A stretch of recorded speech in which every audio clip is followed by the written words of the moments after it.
Hi,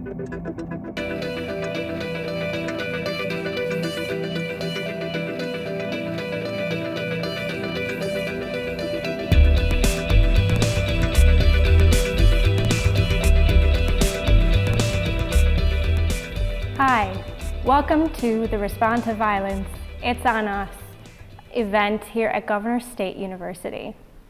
We're here today at a student forum discussing campus sexual assault, sexual violence, and how to combat this issue. My name is Emily Petkis. I am a clinical mental health counselor here at Governor State University. And joining me on the panel today is Jessica Love Jordan, who is a volunteer advocate with the YWCA Metropolitan Chicago. To Jessica's left is Michael Van Arsdale, who is Governor State University's own Student Senate President. And to his left, we have Dion, who is a survivor. The first part of our student forum, we will be discussing consent and all that is involved in receiving consent for sexual activity. Consent is defined as a voluntary, positive agreement between participants engaging in specific sexual activity. Consent must be clear and unambiguous for each participant at every stage of a sexual encounter.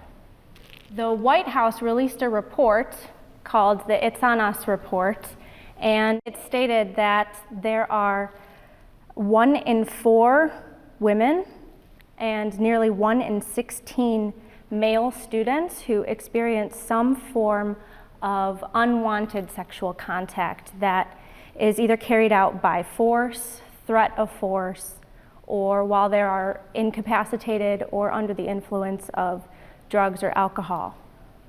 According to the Association of American Universities, nearly 1/4 of women, or around 23%, who responded to their survey say they've been victims of some kind of sexual assault since enrolling in college.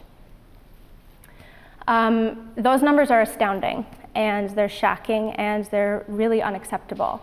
So we're here today to say it's on us to stop that from happening and do what we can to prevent sexual violence on college campuses.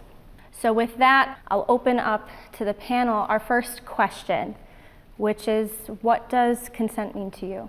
Well, consent means to me, when 2 or more adults have like a positive mutual feeling, and they acknowledge that and they engage in sexual activity with that acknowledgement understood. So the state of Illinois defines consent as a freely given agreement for acts of sexual conduct, just for the legal term. As far as my definition, it kind of piggybacks off what Mike was saying. It's an agreement and understanding that you have between yourself and a partner that what's happening is okay, or what's about to happen is okay, and respect for when that consent isn't given. I also believe that's consent also when you go off of body language as well. So if someone's like kind of pulling away or they're not really feeling it, I feel like that's not consent, and you do need to stop and ask and be like, hey, are you okay with this? And just keep it going from there. If they say no, then just stop and talk about it, get comfortable with it, but don't go on. So it sounds to me like a big component of receiving consent or giving consent is communication. Absolutely. And an established relationship where that's comfortable and natural. So our next question is, I guess this kind of leads into it, how do you obtain consent? There are different ways, and I think it's going to vary with the familiarity between the parties, but you can literally say, is what I'm doing okay? Or is it okay if we do this? Like I said, based on your relationship, sometimes consent can be nonverbal. You just have to really pay attention to body language, and a lot of the time you can just kind of sense what's not okay, but then it's always okay to ask. So when you get the sense that it's not okay, what might you notice? People like Dion was mentioning, pulling away, tensing up. Clearly, if somebody's frowning or looking upset with what you're doing, that's not okay. You know, and it seems kind of silly to say, but you kind of have to say it in some situations because people don't always understand. Michael, what do you think? I think it's as simple as just asking. If you ask, and like Dion was saying, you know, you can tell a lot from body language. If you are unsure, you ask. Any type of indiscrepancies in terms of the clarity that you're not understanding the situation, ask.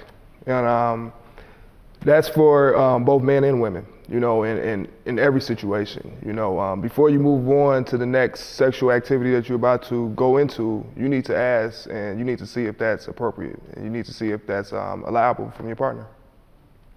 So if I'm hearing you correctly, let's say you and your partner agree to engage in oral sex, but if you move on to intercourse, you might not always be sure that that's okay with your partner, that if you take that next step, you need to get consent for that. You need to gain clarity. You need to ask. It might not be you know, a direct question like, can we have intercourse? But it may be something along those lines, but definitely you want to have that clarity before you take that next step. Okay. And Dion, what do you think? I'm also agreeing, even after I've been in a 5-year relationship with my boyfriend now, we still have that, it's more of a mental thing now, and it's still like a asking of each other. Like, hey, are you okay with this? Or do you want to keep going? And then sometimes it's like, no, and I know like he'll back off, or it's just knowing. Mm-hmm. And it looked like you were about to say something. Well, I was going to say, it doesn't have to be something uncomfortable. So you shouldn't feel uneasy about saying, hey, is this okay? So I think Michael kind of led us into it, but just to really address this next question, is it necessary for partners to obtain consent every level of the way? I would think so. And like I said, it doesn't have to be a cheesy, hey, is it okay if I do this? But just making sure that whoever you're with is comfortable with what's going on. And you can come up with your own way to go about it, but you know, it's conversations that need to be had because you can't always assume. Mm-hmm. Yeah, I think that's the most important point. You can't just assume that somebody is into it or that they want to be engaging in this activity. And again, just to kind of circle back a little bit, I want to go back to what Michael started saying. If there may be any barriers to obtaining consent, and maybe that's just male and female, you know, acts or ways of getting consent, but what might get in the way? Nothing realistic I can think of. If you are asking your partner, are you comfortable with proceeding? You know, are you comfortable with doing this? There's nothing to confuse about it. I can't think of anything that will get in the way of obtaining consent, you know. Like there's no excuse for not obtaining consent. There's no good excuse for it, I would think. Okay, that's a good point. Okay.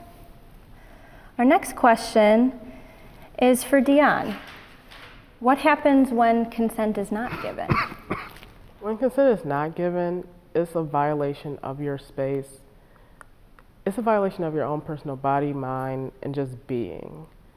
And you think at the time it's just like, okay, is this okay? Is this supposed to be allowed to happen? But no matter how they justify it, if you don't want it, it's not okay. Like, if you're never 100% sure with it, even if it's 99.9, if you have that 0.1, it's not okay for it to happen. Any other? What happens when consent is not given? Just from my experience as an advocate, you know, the law states that consent is required. So even if someone initially gives consent and then later on they change their mind and say, no, that's okay. You know, I don't want to do this. Legally, that has to be the end of it. So when that doesn't happen, like the psychological effects of it. You know, not just the individual, but their families are affected by sexual assault. So it's something we all have to be mindful of. You know, the message that it sends, like, I don't respect your body. Or I don't respect you Right. enough to ask if you want this. That is true. And then, like, going off that, it makes you actually wonder if you even respect yourself. And it brings up that question for a long time. Do you actually have to work to regain that own respect for yourself? Sounds like a really long, painful process. It's a long rebuilding process to go through. Wow, thank you for sharing that. You know, that kind of reminds me of another statistic, so not to bring more numbers into this, but, you know, earlier I said 1 in 4, some reports say 1 in 5 women will experience sexual assault while they're on college campuses, while they're in school. So that's very relevant to all of us here. But if we put that into perspective, other causes that we feel pretty strongly about, that we adamantly support, like let's say breast cancer awareness, for example. If you break down the statistics, only 1 in 8, and not to minimize that, but 1 in 8 women will be diagnosed with breast cancer in their lifetime. But 1 in 5 women will experience sexual assault while they're in college, and 1 in 16 men. So this is very relevant to all of us here. So if you catch yourself thinking, I don't know anybody who's been a survivor, or I'm not going to assault somebody, we need to put it into some perspective. So let's bring it back to our next question. Are perceptions of consent different for men and women? And this is open to anyone. It's hard to speak for all men, and I definitely can't speak for women. But in terms of how to obtain it, I definitely think that there's a difference between men and women. I feel that men move more off of body language, off of actual what they interpret, what they feel the situation is actually happening, which may not necessarily at all times be the reality. And like I said, I can't speak for women, so I can only tell you just that man perspective. How do you think that has impacted you, kind of recognizing that there is this difference? It impacts me in a way where I'm just more conscientious about how I go about things, and I try to make sure family members, people close to me, are also conscientious about that. You know, because you want to, as a male, protect yourself. Not every situation that sexual assault allegation may happen against you, and it very well not be true. We see star athletes today, you know, get hit with sexual assault allegations, and a lot of times they're not true. But there are at the same time certain precautions that you want to take to avoid those allegations altogether. So really just be conscientious. And you think that kind of ties back to how men and women communicate differently Yes. about consent and sex? Yes. Okay. What do you think, Jessica? I feel like there's definitely a double standard that has to be explored in it, because a lot of the time society would have you look to the man as the person who's supposed to be asking for consent, but then the woman can also bring it up, you know, if it's something that's not being addressed. So, and I think that just goes back to having the discussion about the rape culture that exists within our society. It's having discussions like this. And So I think you bring up a good point that we haven't really addressed yet, and that's the topic of rape culture. And, you know, while that's not on one of our questions here, but I think we're kind of leading into that, where when there are perceived differences between men and women, you know, just to keep it simple in that sense, that there's this culture where a woman is considered promiscuous. If they initiate sex, or if they're interested in sex, but the culture says that if a man initiates sex, they're encouraged. That's what our culture says. Right. So what do you think plays into rape culture and keeps it alive? That's part of the issue. You just hit on it. As perceived for men, we are perceived to be the aggressor.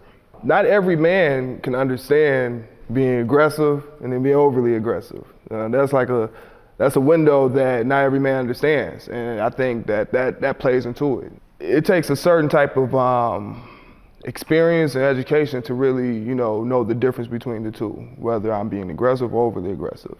I think that's something that has to be discussed more and more, throughout, the male population on every campus, because if you tell a man, you have to be aggressive, you have to go for what you want, but you also don't tell them, the consequences of being overly aggressive, then you're leaving out half the story.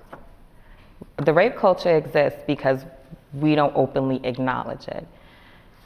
So it's having conversations, exploring the fact that it's not limited to sexual violence, isn't just limited to women. It happens with men. It happens with women on women and men on men. So it's Or women on men. right, that too. And it's just exploring those different areas that we kind of just turn an eye to because it's not a fun topic to talk about, But you guys being here today and wanting to absorb information about the topic and being willing to be advocates, that's how we work to stop the rape culture. Takes some courage to really have a conversation that kind of brings some discomfort. So let's bring it back around. We have a couple more questions here. And this may take us into a different direction, but I think ties back into some of what we've already discussed. But how do you think alcohol in particular, or other drugs, complicate consent? So, as I'm sure you all know, alcohol affects your judgment. It affects your cognitive ability. So by law, if you're under the influence, you can't legally give consent. So that's one big way that it ties into it. And then it's the same thing like if someone was asleep, doesn't count as consent. Even if you think they may have been okay with, doesn't count as consent. So, yeah. They say you can't operate a vehicle when you're under the influence of alcohol or drugs. Same would be true for engaging in sexual activity. If you're not giving a sober, enthusiastic, affirmative consent, then maybe it shouldn't be happening, or maybe you should both wait until you're sober. And some people bring up the question, well, what if you're both drunk? Or what if you're both under the influence? Then does that even the playing field? And that's kind of a controversial question, and I know that may, get some different responses, but I'll throw that out to the panel. I don't know. For me, I feel like if I can't take a test and pass drunk, then you can't ask me anything about sex drunk either. Like if I'm incoherent to do anything else, then you should know that I can't make a sound decision on that as well. And I don't think anybody should use well, you only had a few drinks. Like, I'm pretty sure you should still be able to make this decision. Like, no, just wait. Like, why can't you just wait until the next day? It's okay. Like, it's not going anywhere. Yeah, that's a good point. Yeah, I'll still be here tomorrow. I'd like to take a student question that was submitted in advance. Do you think survivors of sexual assault ever fully recover from the experience? It's been about 4 or 5 years since mine. It gets easier to live with, but is never fully over with. It's kind of like, I know it's an odd example of it, but you know how you had that first crush when you were little and that first heartbreak, and you still remember it, and you're just like, man, that really hurt. But then as you get older, you're just like, oh yeah, I remember it, but it doesn't hurt as much. So I feel like that's how it is for me now. Like I'm able to live with it and go on with my life without it affecting me as much as it used to maybe the first few months after it happened. So I don't think you'll ever fully get over it. And you may run into a few things that may trigger it, but you learn your coping mechanisms and breathing to get through your day, because you should never let one person steal your day or just take your life from you, because it's still your life. Just because they made the decision for you doesn't mean they're going to rule like the next 50 years of your life. As an advocate, what do you think? Like, I can't speak from experience on having survived a sexual assault, but from what I've seen, a big part of helping people move forward after it is empowering them, helping them regain their sense of power and being a support system. The best thing that you can do if someone ever discloses to you is to let them know that you believe them, because there are so many people who may tell them otherwise, and that makes it so much harder. So I think it's possible. We just have to be supportive. So I'll throw out a bit of a provocative question to tie it back to something Michael said earlier. And I don't know if you're even aware that you mentioned it, that, you know, with pro athletes, if there is a sexual assault that occurs, and I believe you said that it's not likely to have actually happened. And we were talking about that when it came down to like giving consent and the differences between men and women, but knowing the statistics of allegations and reporting of sexual assault, knowing what I know, that's not the case. That when a report is made of any kind of sexual abuse or assault, that it's more likely than not true. I think, what's the percentage? Maybe, I've heard 2%, I've heard 7% that are false, but the overwhelming majority are true. So let's tie that back, and I'll throw that out to anyone. What's that like for you to hear, Michael, that isn't true? That when an allegation is made, it's likely true. Well, just to clarify, I wasn't saying that all allegations aren't true. What I was more so speaking of are the ones that are innocent. You know, not every sexual allegation means that the sexual assault actually happened. And that's something that we have to also be cognizant about as well. You know, anytime that there is an allegation, that does not mean that the sexual assault was occurring. I was mainly speaking from a perspective of just being educated as a male, and knowing what you should do in certain situations to avoid being in a situation where allegation may be placed upon you. So that kind of tied back into just being aware. Being aware, being educated. You gotta be aware and educated, and you have to be conscientious of the situation. Okay. You know, it's really as simple as that. However, not everybody has that same mind state, particularly males, when it comes to issues of consent.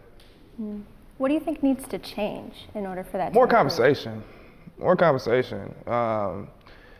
There needs to be a male advocacy group for women, you know, about sexual violence. There's not enough conversation at all.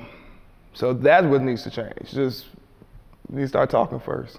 You know, once we start talking and really discuss this in our own brotherhoods, you know, we can actually help our sisters and our women more. I think that's really courageous of you to say that, and to be here on this stage as a man, as the only man on this panel, and to say something like that. I think that's really incredible. Thank you. Jessica or Dion, do you have anything to add to that? The false allegations is always touchy for me, because before I came in and did the training for volunteering with the Y, that was when the Cosby scandal was really hot, and you know, we discussed it a little bit, and I kind of sat back in my chair because I didn't want to say anything, because, you know, Cosby show. But then when I heard the statistics, I'm like, man, that's crazy. 2%, and I'm not going to say beliefs like that, but playing ignorant to how many people actually have survived a sexual assault, 1 in 5. Kind of being ignorant to that helps that rape culture permeate to where you have people who are a lot of the time either afraid or ashamed to come out and say this happened to me. So we have a lot of cases that don't go reported because of it. So it's always like a gray area because it's more harmful to say this didn't happen than to, really question it.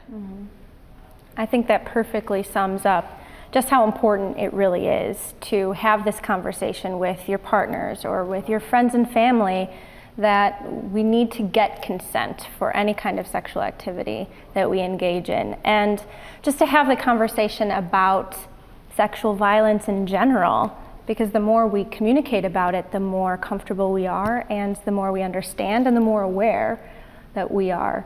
And hopefully that will make an impact on rape culture and on the overall instances of reported and completed acts of sexual violence. So we'll be moving on to the next stage of our student forum, which will be discussing advocacy. So we'll first start with defining advocacy. Advocacy is a comprehensive process of providing support for survivors of sexual violence. So our first question for our panelists, which is open to everyone, is how would you describe an advocate? Somebody who you can is a pillar for that cause, and somebody who you can rely on for valuable information for that cause, and somebody who you just know is like definitely down for that cause. I feel like an advocate is down for the cause and someone who is empowering and that's going to stand behind you and just going to sit there and be like, you know what? It may be the whole world against you, but I'm going to sit here with you. I definitely agree. I feel like an advocate is somebody who is unafraid to stand up for what's right and speak out against, what's not right. Sounds like a really powerful role. And I know that there's more involved when it comes to advocating for survivors of sexual assault. So I'll describe a couple more that, as I understand it, advocates provide crisis counseling when needed. Oftentimes they'll meet survivors in the hospital just after an assault occurred, and they help them through the process of evidence collection. They help them through any examination that a survivor may go through or experience while they're in the hospital. They'll meet with them in court and provide legal advocacy and help them through that process should they choose to press charges. And all of this is done, of course, we can't forget, is without the survivor's consent. Everything we do to advocate for survivors, we ask their permission for first, because we need to give them control when control is taken from them. All of this is done to offer emotional support so that survivors can recover in whatever way is best for them. So that kind of gives an overview of what an advocate is and what advocacy looks like. But I kind of wanted to ask you, Jessica, if you wouldn't mind, how and why you chose to become an advocate. So I've been an advocate with the YWCA for about a year now. And I kind of chose to volunteer with the group. They had their CEO come to the Shiro Symposium that was hosted here last year. And she gave a little bit of information about the Y, and I ended up going home and looking at it. I'm like, oh, this sounds like a really good cause. I'm a woman, I feel like I should be involved in something like this. So I went through the 40-hour training, and it blew my mind just to learn about the history of sexual violence in this country and rape culture and everything that the advocates do. Like, this is something that I want to be involved in because I have a mother, I have a grandmother, I have, cousins who are women and friends who are women, and 1 in 5, that's a pretty small window. I don't know who may be affected by it, but I want to be someone who's able to make a difference within that. So why I do what I do. Awesome. How do you think advocacy has impacted your life? It has made me a lot more conscious of what goes on and less timid when it comes to voicing, what I believe to be right or what I don't, what's clearly not okay. Just being conscious of what goes on and how to be, an advocate within different situations. Deanna or Michael, how has advocacy impacted your life? For me, I don't know where I would be without advocacy. Because after what happened to me, I broke down really bad. I think I probably would have never finished school. I honestly don't even know where I would have been right now. But I learned from that point to rebuild myself and become a better person than what I believed that I was before.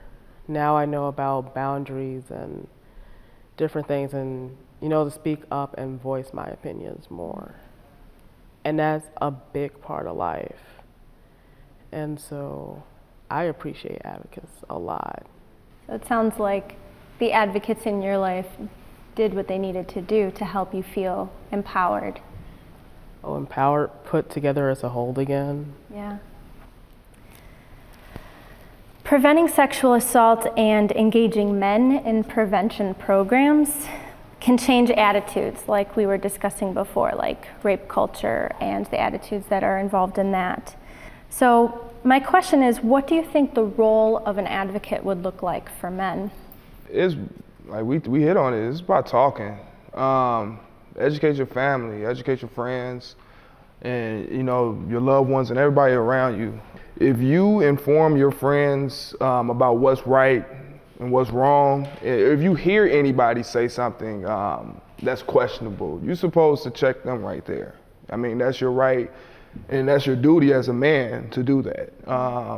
Don't allow certain things to go said and you don't respond to that. That silence is detrimental. Speaking up and really sharing your voice about the opinion, that other guy may not like it, but at least you know where you stand with that guy and you know what type of guy he is, and not to ignore certain things like that. That reminds me of a quote that I've read before where it says, the only thing needed for evil to triumph is for good men to do nothing. Okay. We have another question that was submitted by our audience. So I'll ask the panel, what can be done if someone does not want to report an assault that occurred? Respect their wishes. I mean, part of helping somebody recover from, an act of sexual violence is helping them gain back their sense of power. So if they decide not to report, you're allowed to feel how you feel about it, but it's their decision. I personally always encourage it, but once they say no, that's the end of the discussion. I think that kind of leads into a really good understanding of what the role of an advocate looks like. It's not so much what you think needs to happen. It really has very little to do with what you think needs to happen. It's what the survivor needs, their choice.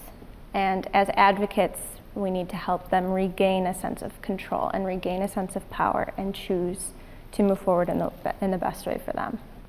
In the case of advocating for students and advocating for survivors of sexual violence anywhere, is there something that we can do as members of the Governor State University community that can help achieve this goal of combating sexual violence? Absolutely.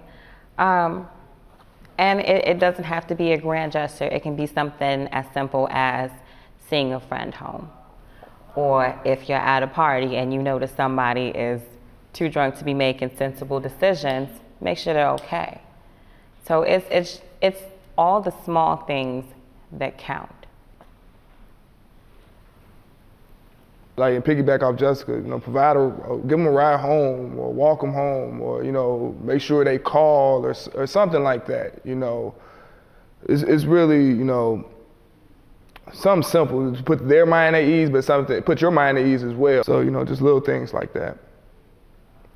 I know for me and my friends always have this thing, as soon as we leave each other, we kind of know how long it takes for each one to get home, like especially for driving, and it's like, hey, call me when you get home. Let me know you're home. And if we don't hear from each other, we're contacting each other. And we know exactly what route to take, like know what route your friend is taking.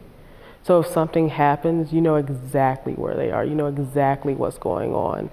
Even if you see something out the ordinary, just say something. It's like that Metro saying, if you see something, say something. So I'll play a little devil's advocate here. It sounds like all of these solutions, when it comes to advocacy, the responsibility is on the victim to send alerts to where you are, to protect yourself with mace or a stun gun, or to tell your friends where you're going. So the responsibility lies with the potential victim, not necessarily the potential perpetrator, which ties back into our discussion earlier about rape culture. As we tell people not to get raped, but we don't tell people not to rape. Right. And I think that's where discussions like this come into play. We need to start sending the message that, respect people, ask for consent, make sure things are okay. If it doesn't feel right, don't do it. We have to start speaking out and having that conversation of what's really going on our campus. Mm-hmm. So we have just a couple of minutes left, and I think this has been an excellent discussion about consent, about advocacy, about students, and how this problem impacts college students across the nation. And that's why we're all here together, is we're here to say it's on us to stop sexual assault. And that was our intention for today. So our next step is for Michael. Well, at this time, can everybody take out your phone? Yes. Everybody? All right, when you got your phone out, I want you to go to itsonus.org, because we know right now is the time that we really stand up and share our voice and take this pledge. I pledge to recognize that non-consensual sex is sexual assault, to identify situations in which sexual assault may occur.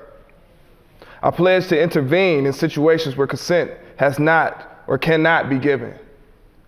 And I pledge to create an environment in which sexual assault is unacceptable and survivors are supported. Thank you.